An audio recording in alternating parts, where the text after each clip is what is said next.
The message of this third week of Advent is joy. So for the third Sunday of Advent, we chose scripture again, this time from Luke 1, verses 11 to 15.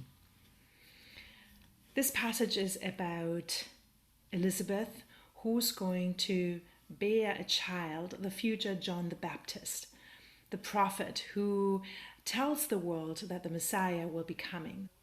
Elizabeth is Mary's cousin, and similar to Mary, her pregnancy came quite unexpected, even though for different reasons. She was so-called barren at her time. She was older and couldn't receive any children. So the pregnancy came as a surprise. So obviously the joy for both women, Mary and Elizabeth, is abundant. And it is joy for Mary as well, because she deeply believes in God, and her faith makes her trust that this son she's about to expect is God-given and it's meant to be.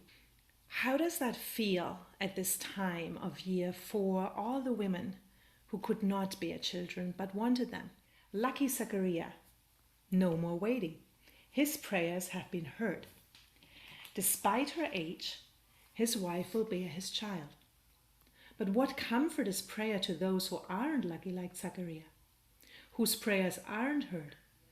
Those who are young and healthy and cannot have a child.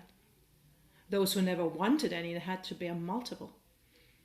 What about all those people longing for whatever it is they are not given?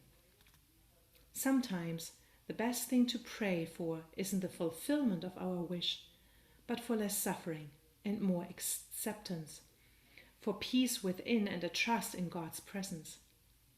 Prayer is more about listening than telling God what to do. We find a still quiet center in spiritual practices such as prayer or meditation as only two of many examples. Trust we all belong.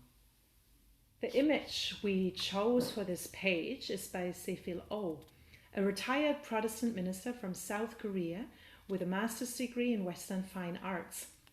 Throughout his often challenging life situations, his faith created art and his art deepened his faith. Many of his paintings express a spiritual energy that moves both inward and outward.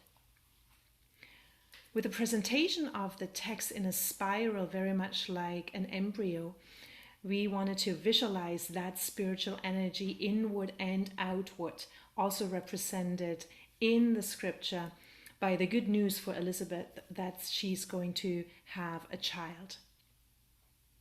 And for that reason, we also like the circles in this image.